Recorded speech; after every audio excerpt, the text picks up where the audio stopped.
Selamat pagi teman-teman podcast data kita. Pada kesempatan kali ini kita kedatangan aktivis, mahasiswa dan juga anak muda yang sangat progresif, Bung Arjuna Putra Aldino selaku Ketua eh, GMNI, yang mana Bung Arjuna ini, kenapa saya panggilnya Bung, di GMNI terkenal dengan sebutan Bung dan Sarinah seperti Bung Arjuna ya.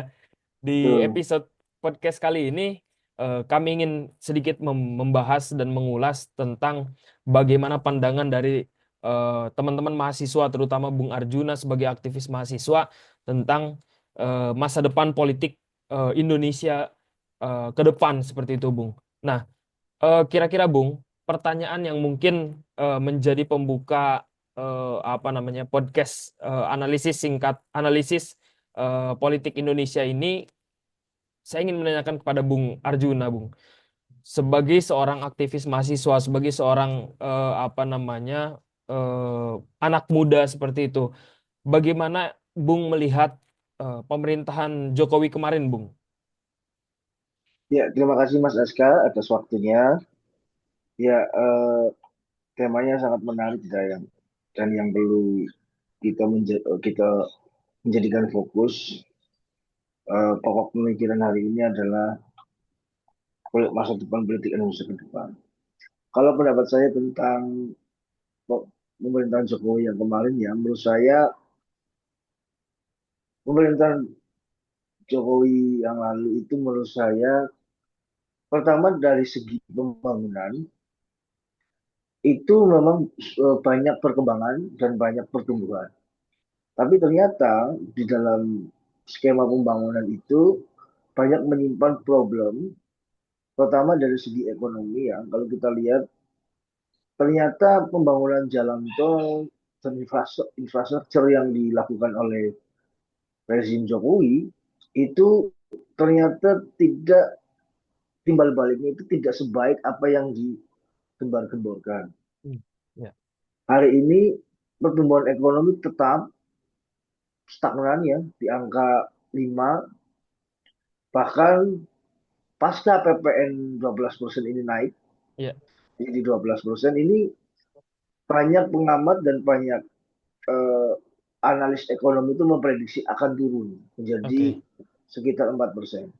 Yang pertama, yang kedua dari sisi politik, hukum dan HAM ini tentu catatan besar ya, karena hmm, banyak pelanggaran dan banyak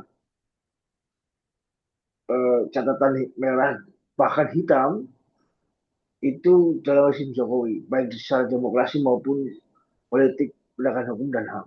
Nah ini yang hmm, perlu menjadi, dan ini rezim Prabowo yang kita banyak tahu ya, adalah lahir dari rezim Jokowi juga, ini juga menanggung beban yang tidak mudah menurut oke. saya. Kenapa, Bung? Terutama gini Mas, penegakan hukum, ekonomi dan sebagainya. Ini kan saling berkaitan. Oke, Kredibilitas dan integritas Indonesia di internasional dalam membangun rule of law, demokrasi, terus kemudian membangun sistem pemerintahan yang good governance, clean ya, governance itu dipertanyakan di hmm, publik. Dan ini adalah kerja yang tidak mudah untuk Prabowo karena gini, apalagi Pak Prabowo ini punya target yang tinggi, misalnya ya, betul, ekonomi pertumbuhan 7% ya, itu kan mau tidak mau dia nggak bisa hanya mengandalkan dalam negeri saja. oke, Misalnya pembangunan sumber daya alam, hmm, eksploitasi resource sumber daya kita saja, tapi juga harus ada investasi. Karena di dalam negeri kan belum tentu mampu semua ya investor dalam negeri. oke, Nah, kita harus mengundang investor asing. Nah, sedangkan investor asing itu melihat kredibilitas dari penegakan hukum, stabilitas politik, hmm, ya, dan kemudian pem- pola pemerintahan yang dilakukan apakah mencerminkan good governance atau tidak. Nah, ini meyakinkan dunia usaha internasional ini tidak mudah kalau situasinya hmm, hampir semua angka indeks-indeks kita menurun, iya, betul. Nah, Mas, di era Pak Jokowi. Gitu. nah, kemudian kira-kira Bung, apa yang sebetulnya perlu dilakukan oleh Prabowo, Bung? Untuk karena kita tahu bahwa pemerintah sekarang ya dilanjutkan oleh Pak Prabowo, walaupun tadi Bung Arjuna bilang bahwa Pak Prabowo juga sedikit banyak lahir dari atau penerus dari atau meneruskan dari legasinya Pak Jokowi. Walaupun memang kita tahu Pak Prabowo banyak target-target besar, misalnya kalau kita baca Asta Citanya Prabowo itu kan banyak ya, termasuk misalnya salah satunya makan bergizi gratis seperti itu ya. Yang ini membutuhkan biaya yang besar, kemudian juga bagaimana sistemnya perlu difikirkan dan lain sebagainya. Sedangkan di satu sisi kita tahu bahwa Jokowi juga memberikan PR kepada Pak Prabowo dari hasil pemerintahannya seperti itu. Nah, itu kira-kira apa sebetulnya yang perlu dilakukan oleh Pak Prabowo, Bung Arjuna? Ya, pertama jelas ya, Prabowo harus mengidentifikasi eh, variabel-variabel mana yang membuat taruhlah Indonesia tidak lagi dipandang sebagai negara yang kredibel dan berintegritas. Hmm. Itu yang harus diperbaiki. Nah, tapi dalam memperbaiki itu tidak ada cara lain selain Pak Prabowo ini keluar dari bayang-bayang Pak Jokowi. Itu Oke. penting Mas menurut saya. Karena kalau dia masih dengan bayang-bayang Pak Jokowi, maka pun orang atau tindakannya pun itu kita bisa prediksi itu tidak jauh berbeda dengan Iya. apa yang dilakukan oleh Pak Jokowi. Jadi kalau Pak Prabowo hanya sekedar menjadi tanda kutip ya Iya. boneka dari Pak Jokowi, itu saya kira ya tidak ada kemajuan. Saya kira yang rugi adalah bukan hanya rakyat Indonesia tapi juga Pak Prabowo. Pak Prabowo. Hmm. Karena apa? Beliau adalah kita tahu mendambakan sebagai seorang presiden itu tentu dengan visi misi yang jauh besar, Iya. lebih lama. Nah, itu kalau dia menyia-nyiakan posisinya sekarang yang dia dapat sebagai presiden, tidak mampu merubah Indonesia lebih baik dari para pendahulunya, saya kira Pak Prabowo namanya tidak akan dikenang Tapi gini, Bung. dalam sejarah Republik. Oke, tapi gini, Bung. Kita tahu bahwa wakil dari Pak Prabowo itu kan Mas Gibran ya. Yang kita tahu ya beliau adalah putra dari Pak Joko Widodo. Nah, bagaimana sebetulnya bukan cara ya, bagaimana sebetulnya ya kira-kira Pak Prabowo apa namanya bukan menjauh ya, menghilangkan stigma bahwa apa yang dilakukan oleh Pak Prabowo itu yang diharapkan oleh Pak Jokowi. Nah, itu yang mungkin menjadi PR ya, Bung ya, bagaimana Pak Prabowo bisa bisa memberikan apa namanya ya, setiap orang akan memiliki legasinya masing-masing. Nah, itu bagaimana, Bung? Iya, sebenarnya kalau kita melihat ya Mas ya, sejak 2014 Pak Ya, Prabowo ini kan selalu tampil sebagai sosok tokoh, pemikir, punya ide-ide besar, bahkan dia ingin menyatakan dirinya dengan Soekarno misalnya dalam berpenampilan, dalam gaya berpidato. Saya kira Pak Prabowo ini punya impian. Dia hmm, ini ingin menjadi pemimpin bangsa yang besar yang juga diakui oleh ya, bangsa-bangsa lain eh, sebagai pemimpin yang punya gagasan, eh, sebagai pemimpin yang punya visi misi yang besar. Nah, itu tidak terlihat sekarang, Mas hmm, Aska, menurut ya, saya. Nah, ini seperti terlihat sekarang, Pak Prabowo ini hanya sekedar menjalankan apa yang dilakukan oleh Pak Jokowi saja. Bayang-bayang Pak Jokowi ini belum hilang ini. hmm, Dalam berbagai momen-momen politik itu kita sudah tahu bahwa ini adalah sebenarnya agendanya Pak Jokowi misalnya ya, dibanding sebagai manifest dari gagasan besar Prabowo. Nah, hmm, manifest gagasan besar Prabowo ini belum terlihat. Sehingga saya kira Pak Prabowo sekarang belum bisa menjadi leader, ya, ya kan? Dan sebagainya sebenarnya potensinya itu ada. Bahkan apa ya, ya, bagaimana, Bung?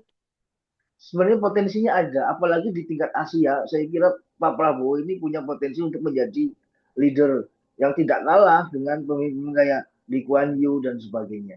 Oke.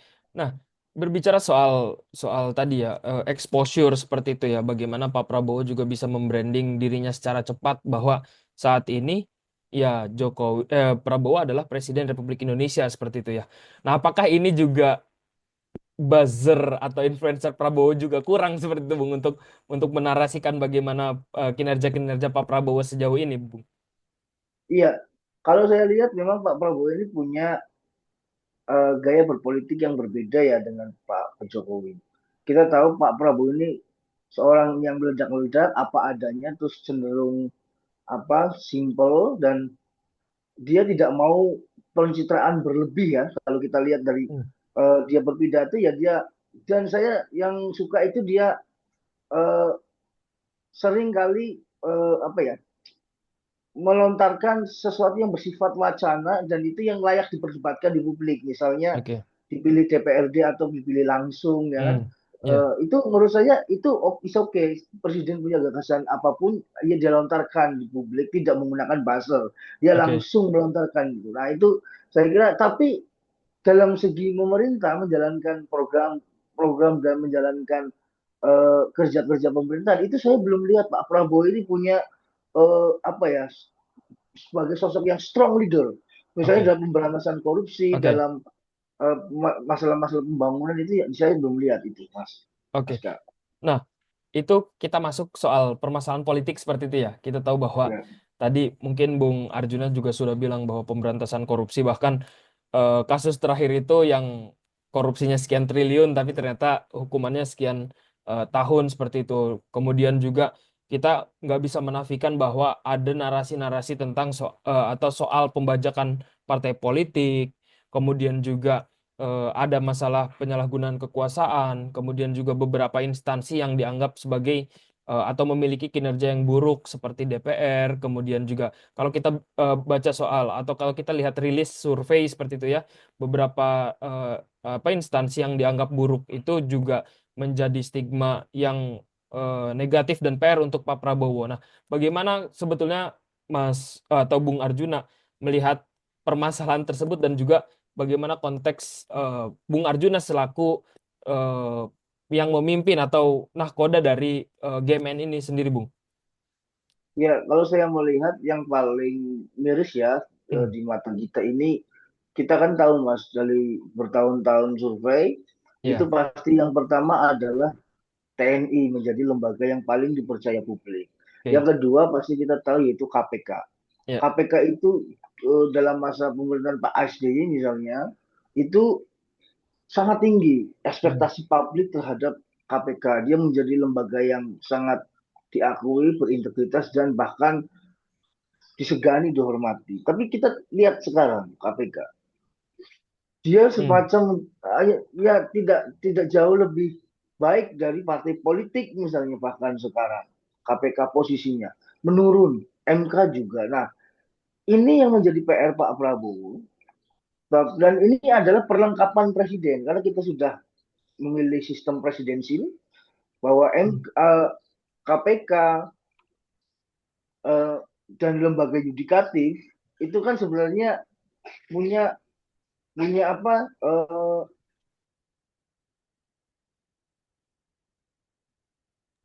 sorry Ya, mas, Bung. Oke. punya apa, punya peluang untuk direformasi oleh Pak Prabowo, terutama untuk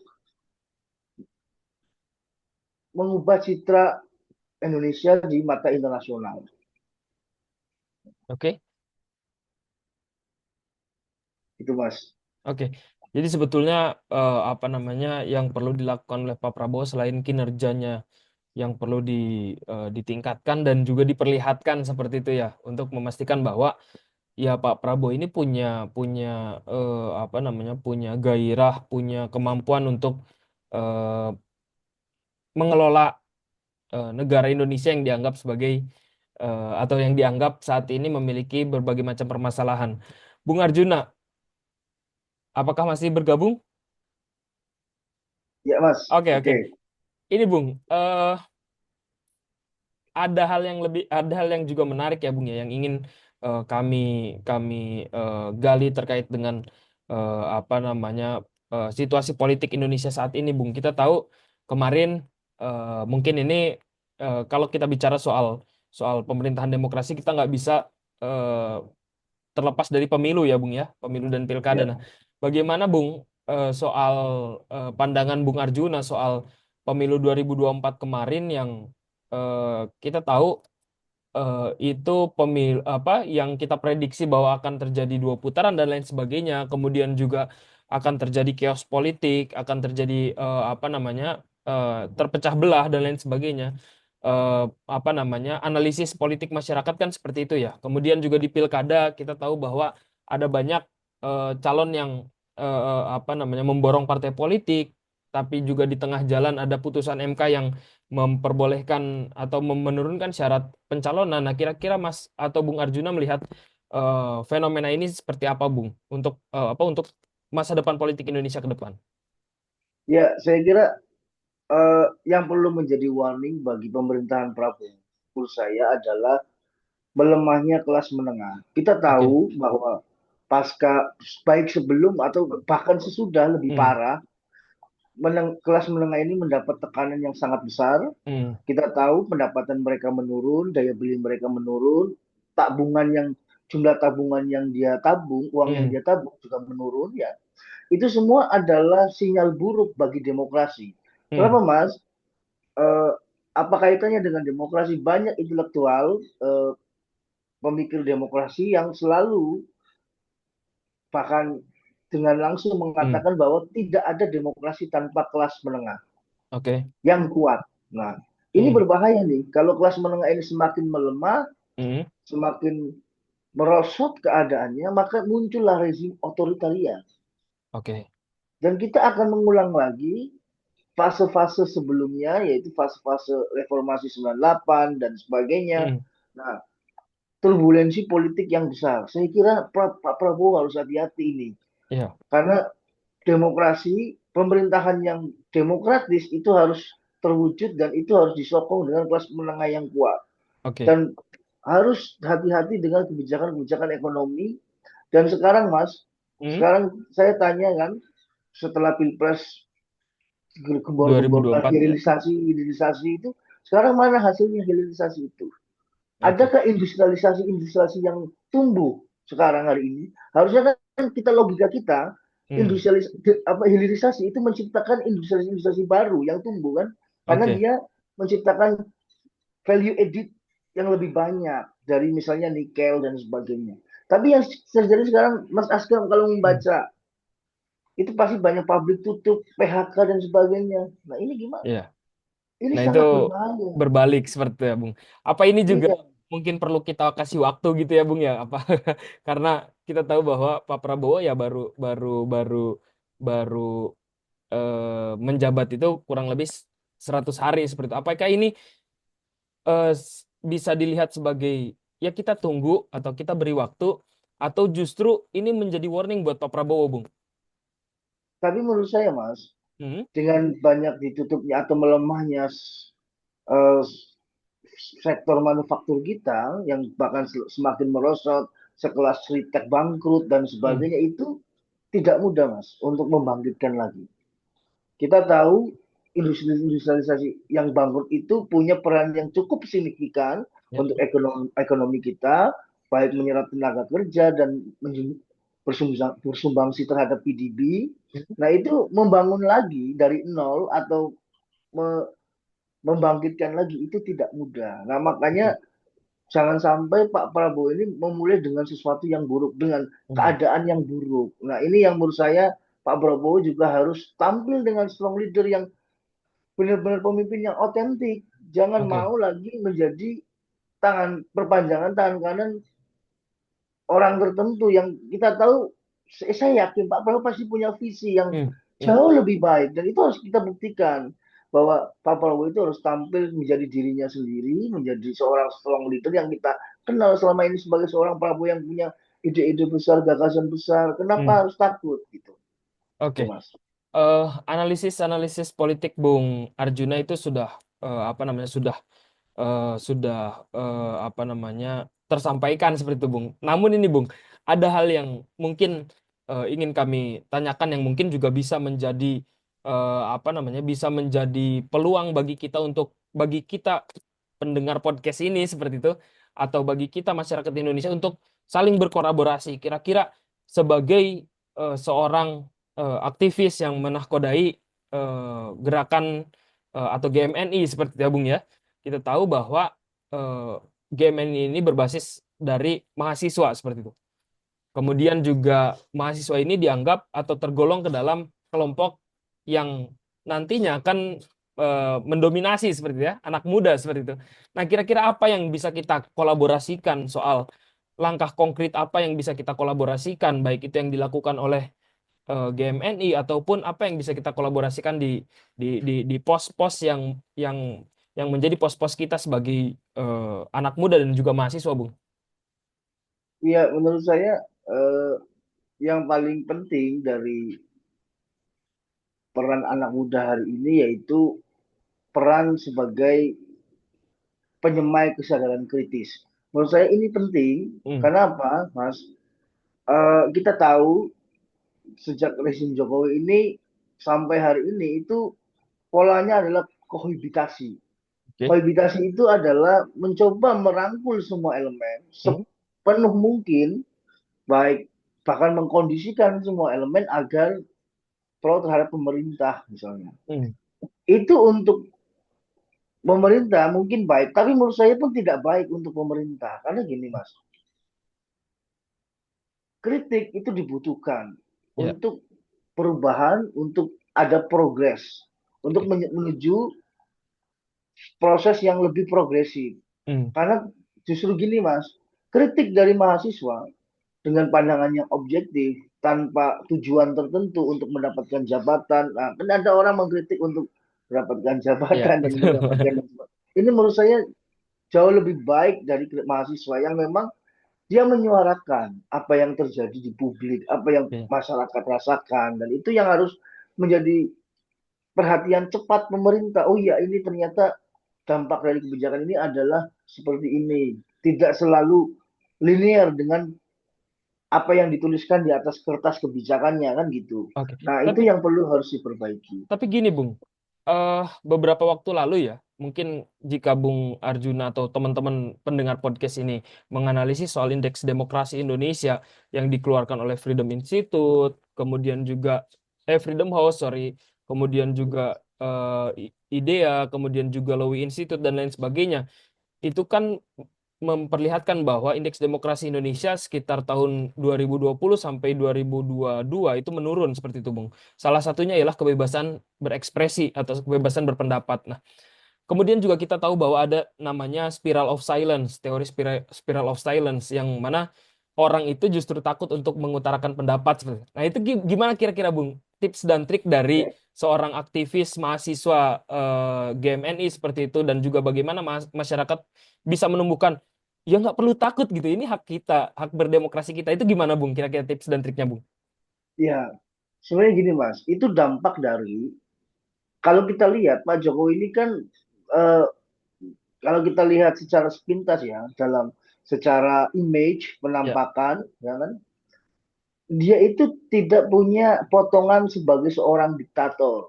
oke, Pemerintahannya pun misalnya tidak dipimpin oleh seorang junta militer kan gitu oke, Mas. Kalau kita image kita tentang atau imajinasi kita tentang pemerintah diktator kan selalu seperti ya itu kan. betul. Itu rezim junta militer dan penuh aparat yang di belakangnya selalu menjadi instrumen. Nah, Pak Jokowi itu tidak. Tapi Pak Jokowi ini berhasil membangun suasana otoritarian. Oke. Ini yang menurut saya menjadi menjadi apa perhatian Pak Prabowo. Jadi Pak Jokowi ini sipil, tapi dia Ya, berhasil membangun suasana otoriter. Hampir tadi seperti Mas Aska bilang spiral silence, ya, ya kan? Berhasil membangun spiral silence. Ini yang menjadi harus perhatian dari Pak Prabowo. Jangan sampai seperti itu menurut saya, hmm, karena ini tadi sekali lagi berdampak dengan citra Indonesia di mata internasional. oke, Jangan sampai kita ini disamakan dengan Zimbabwe, Mas. ya, Togo, ya kan Republik hmm, Kongo, kan jauh dong. Kita harusnya yang, berpikir loh, ini Vietnam yang disebut sebagai negara iya komunis. betul, Ya, ya. Singapura, China, ini sudah jauh lebih maju dari kita. Justru lebih Jangan, demokratis sepertinya, Mas. ya, nah itu Mas. Thailand yang ada Iya, kerajaan di sana itu dianggap lebih demokratis oleh kita, oleh berbagai iya, macam lembaga internasional. Masa kita disetarakan dengan iya. Zimbabwe? Nah, itu yang Oh, saya sedih, Mas. Ya iya. kan? Bayangkan coba masa kita dengan Zimbabwe, aduh, saya sedikit miris gitu. Hmm, Dengan ini Pak Prabowo harus keluar dari, tidak gini, Mas. iya. Pak Jokowi memang sukses Iya. memenangkan pemilu, tapi Hmm, dalam memerintah saya kira belum tentu jauh lebih baik dari Prabowo. Jadi Pak Prabowo harus punya formula sendiri. Jangan oke. takut kalau jangan. Oke, kepuasan publik Pak Jokowi tinggi ya. Kita kan tahu kepuasan publik itu dari apa variabelnya, Iya, bansos kan misalnya gitu. iya. Nah, Pak Prabowo itu harus punya rasa percayaan diri yang, dia harus membangun rasa percayaan diri bahwa dia punya formula yang jauh lebih baik dari Pak Jokowi, dan itu harus gitu. Oke. Nah, berarti itu mungkin yang juga di apa namanya ya di highlight oleh publik bahwa ya kita jangan disamakan seperti negara apa namanya Zimbabwe dan lain sebagainya. Dan juga kita harus melihat bahwa Vietnam yang disebut sebagai negara komunis, kemudian juga Thailand yang kita tahu negara apa namanya dipimpin oleh militer seperti itu ya. Nah, tapi di sana justru dianggap quotes and quotes lebih demokratis dari Indonesia. Nah, ini mungkin stigma-stigma yang perlu di apa ya disampaikan kepada masyarakat. Jangan takut seperti itu untuk berbicara dan juga untuk mengutarakan pendapat selagi pendapat kita itu benar dan tidak apa namanya tidak menyakiti atau tidak menjatuhkan seperti itu dan juga berdasarkan dengan data. Nah, Bung Arjuna, mungkin pertanyaan terakhir dari saya. Jika Pak Prabowo atau mungkin timnya seperti itu ya, melihat video ini, melihat podcast ini, kira-kira apa yang akan disampaikan Bung Arjuna kepada Pak Prabowo, Bung? Ya, saya kira gini ya. Saya tahu Pak Prabowo itu pembaca yang baik. Ya. Ya, kalau saya lihat di konten-konten pidatonya itu, beliau Hmm. itu sebenarnya paham sejarah, paham Hmm. politik, dan saya yakin dia paham demokrasi. Oke. Tapi saya tahu beliau itu punya hutang budi yang besar dengan Pak Oke. Jokowi ya. Kita tahu bahwa Pak Prabowo kalah 2 kali dalam Pilpres Ya. 2014 dan 2019 dan Ya. baru menang 2024, itu pun dengan bahasa yang menurut saya menyeramkan ya, misalnya Ya. menang karena Pak Jokowi misalnya. Hmm. Tapi menurut saya ketika Pak Prabowo sudah memerintah, jadilah dirinya sendiri gitu. Oke. Harus punya formula sendiri. Perkara nanti berbeda dengan Pak Jokowi, itu bisa berdialog lah. Gitu. Beliau-beliau Oke. harus selesaikan. Tapi dia harus punya gaya pembinaan sendiri, punya style sendiri, punya formula tersendiri, pemikiran ide-ide bersanya, keluarkanlah Pak Prabowo, dan Oke. tidak perlu lagi bergantung dengan kekuasaan Pak Jokowi, saya kira. Nah, dan disitulah Pak Prabowo akan dikenang sebagai pemimpin yang masuk dalam nominasi sejarah. Bahwa Pak Prabowo ini punya formula, punya kebijakan yang baru. Karena gini Mas, Hmm. bagaimana Pak Prabowo bisa dikenang kalau dia tidak punya diferensiasi? Ya, betul. Ini yang menurut saya penting. Diferensiasi inilah yang Pak Prabowo harus dibangun. Bukan berarti meninggalkan Pak Jokowi, enggak. Tapi punya diferensiasi gitu. Punya Oke. pembeda bahwa saya ini loh. Dan inilah yang harus saya lakukan, saya punya formula dan sebagainya. Oke. Mungkin terakhir mungkin, Bung. Kira-kira apa kira-kira diferensiasi Pak Prabowo yang perlu ditingkatkan, Bung? Kalau dari yang Bung baca misalnya ya kita kalau kalau kalau secara publik seperti kita tahu makanan makan bergizi gratis kayak gitu atau makan makan siang gratis bahasanya dulu itu. Itu kira-kira apa, Bung? Satu diferensiasi atau mungkin beberapa diferensiasi yang menurut Bung bisa dikeluarkan dari pemerintahan Pak Prabowo saat ini, Bung. Ya, pertama gini ya, Pak Prabowo harus menunjukkan bahwa dia pemimpin yang lebih intelektual daripada Pak Jokowi. Itu pertama.